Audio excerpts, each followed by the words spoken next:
आप लोगों ने देखा होगा लगातार जैसे कल जो है ना मकाउंड में जो है ना उसका तो क्या गया अविश्वास प्रस्ताव। नहीं अविश्वास प्रस्ताव तो हो गया। उसके बाद विधानसभा स्तर का जो वो है वो खोला गया वहाँ पर और चालू हो गया। कल शाम को यहाँ पर भी चालू हुआ है।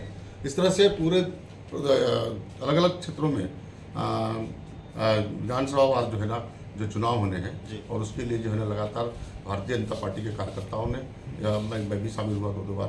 तो इस तरह से पूरा जो है ना चुनाव की दृष्टि से पूरे हमारे कार्यकर्ता जितने भी हैं बड़े से छोटे लेकर के सब लोग मिलजुल करके काम कर रहे हैं और फिर से इस बार मोदी सरकार और 400 पार इसके लिए अपन प्रयास कर रहे हैं। और मैं समझता हूँ फिर से इस बार 400 पार होने का संभावना बनती जा रही है। और मैं समझता हूँ भारतीय जनता पार्टी में मोदी है तो मुमकिन है, ये पूरी तरह से आप समझ लीजिए। और आप जो दीपक बैज की बात कर रहे थे, दीपक बैज वो तो क्या बोलना चाहिए, बेड लक समझना चाहिए, है ना।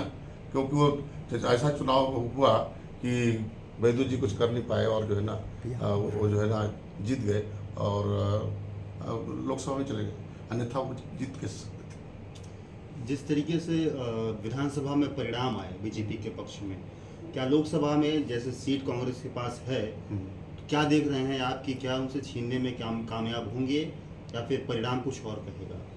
देखिए वो पार्टी ऊपर तय करता है किसको टिकट मिलेगा, क्या मिलेगा, कैसे होगा।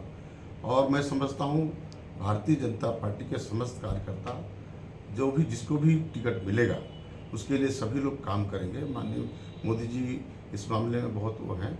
और मैं समझता हूँ दीपक बैज को जैसे पिछले समय जो है ना बैदू जी को टिकट मिल गया था और वो टिकट को मतलब उतना वो नहीं कर पाए, बना नहीं पाए, लेकिन दीपक बैज जो है ना इस मामले में जीत गए, ये तय।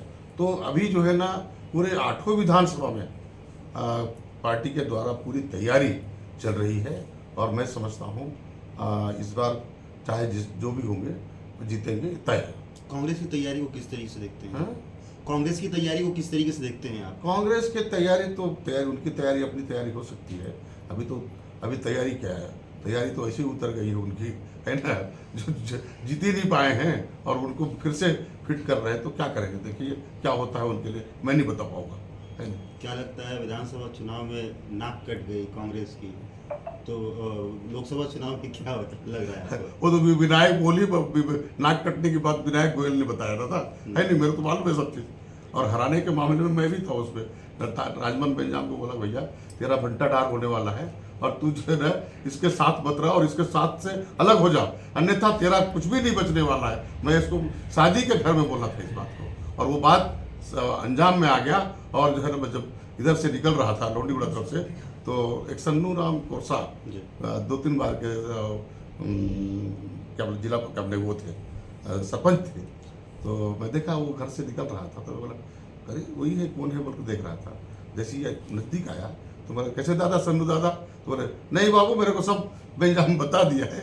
बोला तो मैं बोला खुश होके सीधा गाड़ी तो दौड़ाया सीधा बास्तानार। और बास्तानार में मैं कार्यक्रम में गया, विनायक भी था, मैं सब लोग थे, हम लोग अलग अलग क्षेत्रों में गए, हम लोग विनायक को लेकर गए और जो है ना बैठक लिए, ये लिए वो लिए सब किए।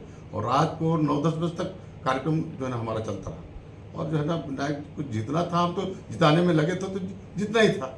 और ये तो दीपक बैज जी तो इतना मतलब वो कर दिया था, वहाँ के लोग तो अब तो उसको साथ जुड़ना भी नहीं चाहते। तो इस दृष्टि से मैं समझता हूँ कि उन्होंने कभी किसी प्रकार का कोई काम चित्रकूट विधानसभा में नहीं किया है और जो है ना लोगों को साथ बरगलाते रहे और लोगों से उनके जो कार्यकर्ता थे वो कार्यकर्ता भी आज मायूस हो गए हैं, ये बात अब समझ लेना चाहिए। अच्छा, मैं अंतिम शब्द आपसे पूछना चाहता था कि आदिवासी अनुसूचित जनजाति आयोग बना हुआ है, उस विषय में बस्तर के आदिवासियों को विशेषकर न्याय मिलना चाहिए उससे। ऐसे आदिवासी जो पीड़ित हैं उनको क्या आप लोकसभा चुनाव में आने के बाद न्याय दिलाएंगे? देखिए लोकसभा चुनाव तो है, लेकिन हमारी सरकार ने जो ऐसे जनजाति जिसका जो है ना कोई मुझ फर्क नहीं था, उनके लिए भी मोदी जी ने और हमारे भारत सरकार ने कुछ लोगों को जो है ना उनको नवाजा गया है और ये बात सब समझना चाहिए। और अभी तो हरिजन को भी हम लोगों ने जो है ना उनके लिए भी काम किया है। तो इस तरह से जो है ना भारतीय जनता पार्टी के अब हमारे नेता लोग हैं, हमारे मोदी जी हैं, सब लोग उनके लिए काम कर रहे हैं। तो इसमें तो सवाल ही नहीं उठता। जैसे राजमन गंजाम ने आपकी बात मानी और चित्रकूट विधानसभा बीजेपी जीत, तो उनको क्या बीजेपी में शामिल कराएंगे आप? नहीं, देखिए, ये हमारा बात ऐसी था, बात करना था उसको।